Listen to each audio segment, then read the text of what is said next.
So we're sitting at episode 62. That number, I think, offers not just a worthy, but a pretty fun dedication to talk about.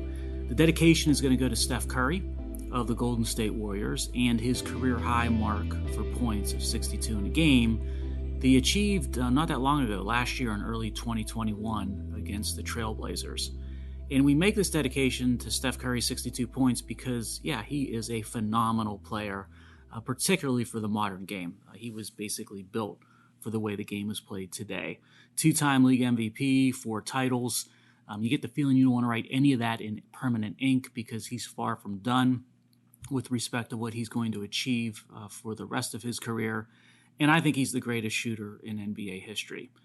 Most people know he went to Davidson in college, and I don't know if most people know this little factoid about him during college, but Davidson wasn't his first choice, I'll put it that way. He really wanted to play for Virginia Tech. He wanted to be a Hokie.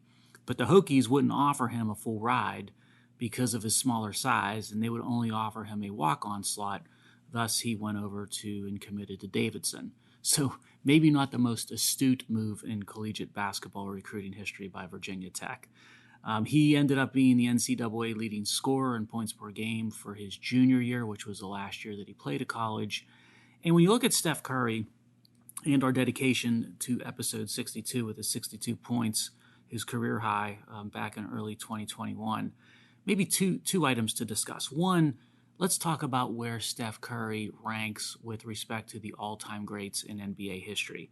So as great as Steph Curry is, and he is great, he is not the greatest player ever in the history of the NBA. Some are making that argument, and you've heard more of that being advocated for when he just won his 4th title not long ago, but I just don't see it. I don't see him being at the top. In fact, I don't see any way he makes it to the top. I wouldn't put him personally in the top 5. And my thinking on that, Michael Jordan, of course, he has to be first. You got to have Wilt Chamberlain in that top 5. You got Bill Russell and Kareem. Take one of those two, whichever you prefer. And I haven't gotten to Magic Johnson yet. And really, at the current day, with the current day players, LeBron, he might actually be a better choice through his career, even though personally, I prefer Steph Curry over LeBron James. I like Steph Curry, like watching him much better than LeBron. But I will say, Steph Curry definitely in the top 10 of all-time great NBA players.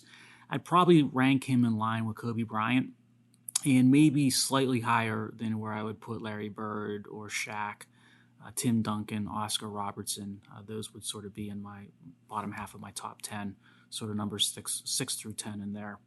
And then the second thing to talk about with respect to Steph Curry and this dedication, 62 points in a game. Okay, that is very impressive for sure. But then you start to put that in context. This gets back to like where Steph Curry ranks with respect to the all-time greats in the NBA. Guess how many times Wilt Chamberlain scored 62 points in a game? He did that 6 times. And he scored 63 points twice. He scored 65 points 3 times. He scored 66 once, 67 4 times he hit that mark. 68 he scored once, 70 once, 72 once. He did 73 points twice, and he did 78 points once. And he did hit 100 points one time in Hershey, Pennsylvania. So I took a lot of heat dedicating episode 13 way back with the far middle to Dan Marino. And when I look at these statistics with respect to Wilt Chamberlain and compare that to Steph Curry's 62 with his career high, maybe that criticism that I got for not dedicating episode 13 to Wilt Chamberlain, maybe some of that was deserved. But with title number 4 secured a few weeks ago and being the best shooter ever, 62's dedication to the career game points high of a hardcore great Steph Curry, it fits the bill, and that's what we're going with.